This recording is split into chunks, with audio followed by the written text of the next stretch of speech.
कसं बॉर्डर बघायची होती पाकिस्तानची, म्हणजे समोर गोळीबार, म्हणजे त्यांना लक्षात आलं की बाबा कोणतरी येतं इकडे म्हणून. आणि एवढा गोळीबार झाला की अक्षरशः त्या झाडांची पानं सगळी म्हणजे गोळी हे झाले होते, पडले होते. मग त्याच्यानंतर पुन्हा दुसऱ्या दिवशी तिथेच ड्युटी होती, 3 फेब्रुवारीला. 3 फेब्रुवारीला पहाटे मला एक 4च्या दरम्यान तिथं आयएस झाला. म्हणजे तो पूर्ण बर्फाचा जो कडा होता तो पूर्ण पोस्टवर पडला, जवळजवळ 40 फूट खाली. 40 फूट? हा, 40 फूट खाली ते सापडले. 3 फेब्रुवारी पासून ते 10 फेब्रुवारी पर्यंत त्यांना फक्त शोधण्याचं कार्य झालं होतं. त्यांना शोधण्याचं कार्य हे 8 दिवस चालू होतं. दुपारनंतर पुन्हा टीव्हीला वगैरे म्हणजे बातम्याला चालू झालं की सातारचे जवान बर्फामध्ये सापडले झालं. इथं आल्यानंतर मला फक्त इथून आत येतानाचा सीन आठवतो.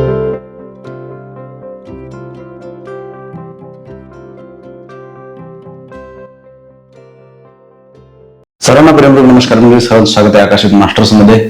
मंडळी, रेखाताई सुनील सूर्यवंशी या एक वीर पत्नी आहेत. सुनील सूर्यवंशी त्यांचे पती या देशासाठी सेवा देता देता शहीद झाले मंडळी. पण मंडळी, ते ज्या पद्धतीने शहीद झाले ना, ते खूप हृदयद्रावक आहे. आणि त्याच्यानंतर त्यांना एक मुलगी आहे. मी जेव्हा रेखाताईंना विचारलं की तुमच्या मुलीला तुम्ही काय बनवाल, तर त्यांनी पहिलं जे ते शब्द काढला की मी तिला म्हणते की तू आर्मी मध्ये जा, बाकी तिला काय करायचं हे तिच्या मनावरती. मंडळी, आता तुम्ही व्हिडिओमध्ये ऐकालच, ते ज्या पद्धतीने शहीद झालेले आहेत असं पाहिल्यानंतर माणूस पुन्हा त्या गोष्टीकडे डोकून सुद्धा पाहायचा नाही. आणि तेवढं होऊन सुद्धा ते म्हणतात की माझ्या मुलीला मी आर्मीमध्ये टाकणार आहे. आणि मंडळी, याच्यासाठी किती मोठं धाडस लागत असेल याची आपल्याला कल्पना असेलच.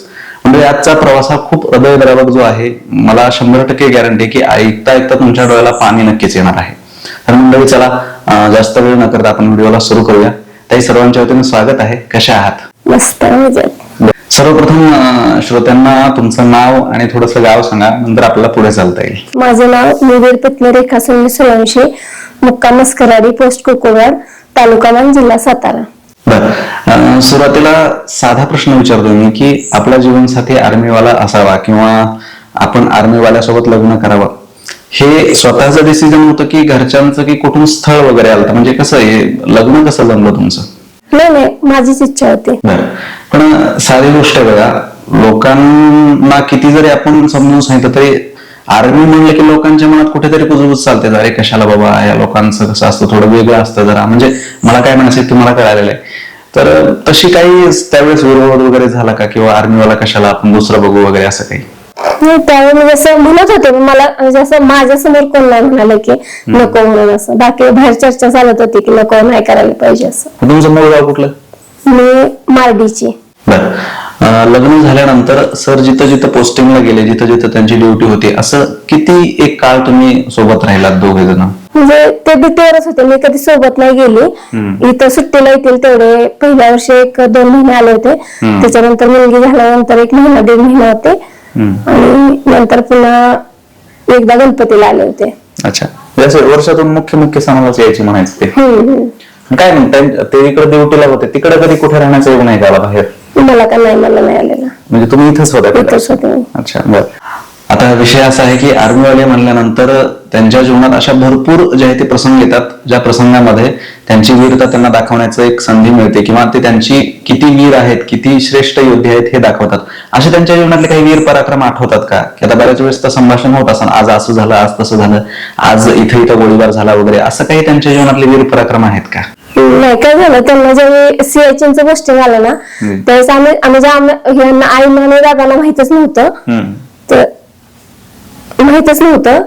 मग मला सांगितलं त्यांनी, तर त्यावेळेस मी पर्सनली म्हणत होते की नको जायला किंवा हे ते. तर त्यावेळी ते म्हणाले की मला अशा ठिकाणी जायचंय जिथं भारताचा असा भाग आहे, खाली पूर्ण पांढरा शुभ्र बर्फ आहे आणि वरती पूर्ण आभाळ आहे, आणि अशा ठिकाणी देशाची सेवा करताना जो काही फील आहे तो मला घ्यायचा आहे.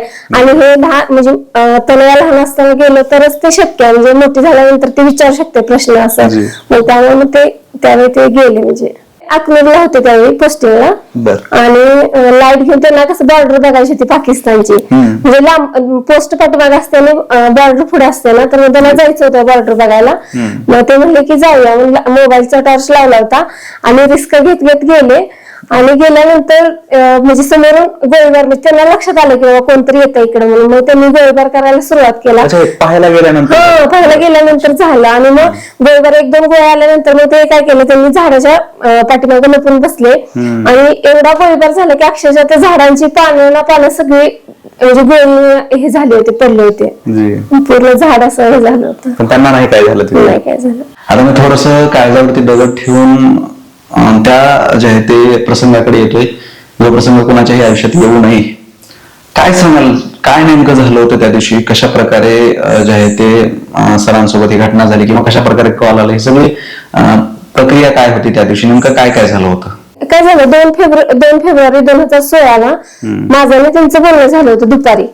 आणि त्यानंतर त्यावेळेस मला त्यांनी सांगितलं होतं की आणि ज्या पोस्ट मध्ये आहे जिथे आता सध्या ते थोडस हिमस्खलन झालंय, 2-3 फूट वर पडला होता, पण ते वरच्या लोकांनी तो बर्फ काढून त्यांना म्हणजे वर काढलं होतं. मग त्याच्यानंतर पुन्हा दुसऱ्या दिवशी तिथंच ड्युटी होती, म्हणजे 3 फेब्रुवारीला. 3 फेब्रुवारीला पहाटे आम्हाला एक 4च्या दरम्यान तिथं आयलन्स झाला, म्हणजे तो पूर्ण बर्फाचा जो कडा होता तो पूर्ण पोस्टवर पडला, जवळजवळ 40 फूट खाली.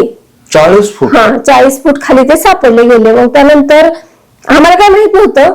मग हे आणि आई गेले होते इकडं रानात गेले होते हरभरे काढायला. मग इथे दादांना फोन आल्यानंतर मग त्यांना म्हणजे सांगितलं की आम्हाला अजून नक्की कोण आहे त्यामध्ये हे माहित नाही, पण आमचा असा अंदाज आहे की ते पण असू शकतात म्हणून, कारण सकाळपासून त्यांचं काय रिपोर्टिंग झालेलं नाहीये. त्यानंतर 3 फेब्रुवारी गेला, मग दुपारपर्यंत आम्हाला रुकरुक लागतच होते. मग त्यानंतर दुपारनंतर पुन्हा टीव्हीला वगैरे म्हणजे बातम्या यायला चालू झालं की सातारचे जवान बर्फामध्ये सापडले म्हणून. मग 3 फेब्रुवारी पासून ते 10 फेब्रुवारी पर्यंत त्यांना फक्त शोधण्याचं कार्य झालं होतं. मग 10 फेब्रुवारीला ते सापडले. अच्छा, म्हणजे त्यांना शोधण्याचं कार्य हे 8 दिवस चालू होतं? हो, ते कार्य. आणि पूर्ण म्हणजे जे चालू होतं ना कार्य, ते कंटिन्यू बर्फ पडत होता. ठिकाण कुठलं होतं? सियाचीन सोनम पोस्टला होते. त्यानंतर 10 फेब्रुवारीला सापडले. 10 फेब्रुवारी नंतर त्यांना तिथून हेलिकॉप्टरनं दिल्लीला आणलं, देशनं. मग दिल्लीत असं मग काय कधी कुठं आणलं काय नाही, असं आम्हाला असं काही हेच नाही की म्हणजे काय झालं नेमकं ते. नंतर 16 फेब्रुवारीला आमच्या इथं देण्यात आलं त्यांना. म्हणजे जवळजवळ 10 दिवसानंतर 10-12 दिवसानंतर इथं आणलं. मग पुन्हा कशा प्रकारे त्यांना इथं आणलं गेलं, कशा प्रकारे गावकऱ्यांची श्रद्धांजली वगैरे काय? कारण एक गावातला जवान जेव्हा शहीद होतो तेव्हा त्याच्या जे आहे ते श्रद्धांजली प्रित्यर्थ गाव, तालुका असं बऱ्याचशा गोष्टी बंद करतात. तर काय जयते सरांच्या शेवटी आदरांजली देण्यासाठी काय काय जयते गावकऱ्यांनी केलं होतं? आम्हाला इथून गावात नेलं आणि गावातून आर्मीच्या गाड्या वगैरे होत्या. मग त्यावेळी ताई, दादा, मी आणि तानाई त्याचे म्हणजे देव आणि सगळं होतं. आणि त्यांना तिरंगीच्या त्या ह्याच्यातच होतं आणि पेटीमध्ये ठेवलेलं होतं. आणि काही गावातून आणल्यानंतर ते आम्ही जसं समजतच नव्हतं नेमकं काय चाललंय, हे समजत नव्हतं. इथं आणल्यानंतर मला फक्त इथून आत येतानाचा सीन आठवतो, म्हणजे घरात एंट्री करतानाच. आणि त्यानंतर इथं ठेवले होते, दाखवलं आम्हाला. आता खरं तर मी जास्त या मुद्द्याला जे आहे ते पुढे नेणार नाही, मी इथेच हा मुद्दा स्टॉप करतो आणि थोडासा वेगळा जे आहे ते प्रश्नांकडे येतोय की जेव्हा आपले पती देशासाठी शहीद होतात, आपण वीरपत्नी म्हणून जगतो, काय सांगाल, समाज असेल किंवा सरकार असेल आपल्याला जिथं जिथं गरज आहे तिथं सहकार्य जे आहे ते करतं का? सरकारनं म्हणजे केलं जे काय सरकारी याच्यातून असतंय, नियमातून जे काय असतं ते आम्हाला म्हणजे त्यावेळी मिळालं. म्हणजे असं कुठल्या गोष्टीला आम्हाला म्हणजे स्ट्रगल करायचं किंवा असं हेलपाटी घालायची सरकारच्या माग, म्हणजे असं हा आमचं हे करा आमचं ते, आम्हाला तशी वेळ कधी आली नाही सरकारकडून.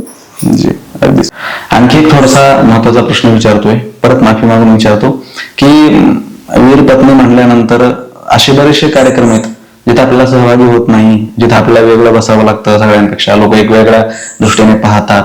तर असे काही कधी प्रसंग येतात की बाबा जिथं सौभाग्यवती स्त्रिया सगळ्या बसलेल्या असतात, आपल्याला वेगवेगळे बसावं लागतं वगैरे कार्यक्रमात वगैरे?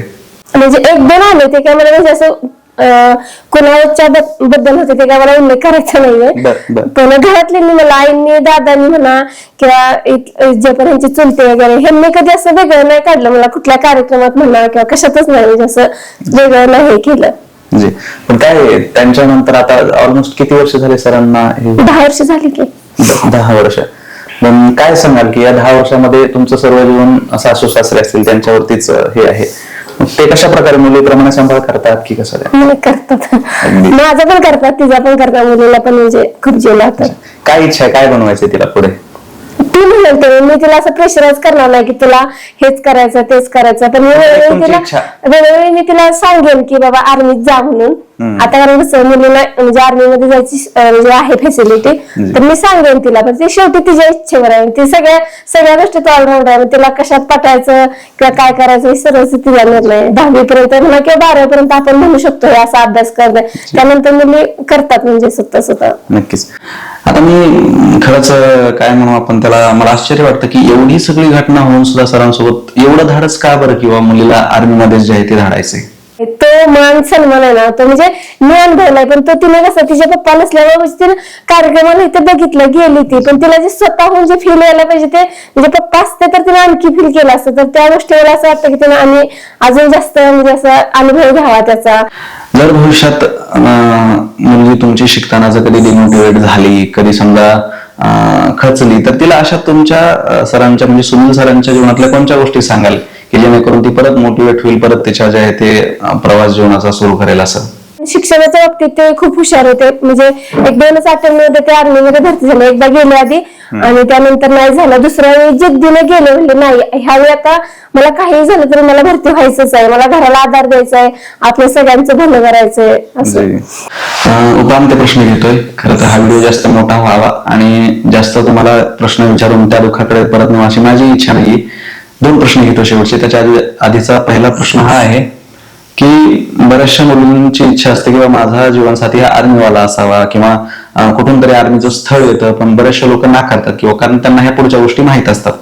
तर एक साधा प्रश्न विचारतो की जे काही समाजातले परिवार आहेत जे आर्मीवाल्याला मुली देत आहेत, द्यायच्या नको म्हणतात, किंवा वेगवेगळं जे ज्यांची जी आहे ती इच्छा, तुम्ही काय सांगाल तुमच्या मते की एवढी तुमच्यासोबत घटना झाली आहे, अशा घटना अनेक ज्या आहेत ती स्त्रियांसोबत झालेल्या आहेत, आर्मीवाल्याला मुलगी दिली पाहिजे का? जर त्या मुलीची इच्छा असेल आणि घरच्याची इच्छा समजा असेल नसेल असं असेल, तर काय सांगाल की आर्मीवाल्याला मुली दिल्या पाहिजेत का? दिली पाहिजे. म्हणजे आर्मीवाल्याची बायको होण्याचं जे भाग्य आहे ते म्हणजे नाही समजणार, जे नाही म्हणतात त्यांना समजत नाही, त्यामुळे ते देत नाहीत. आणि माझं मत आहे की दिली पाहिजे.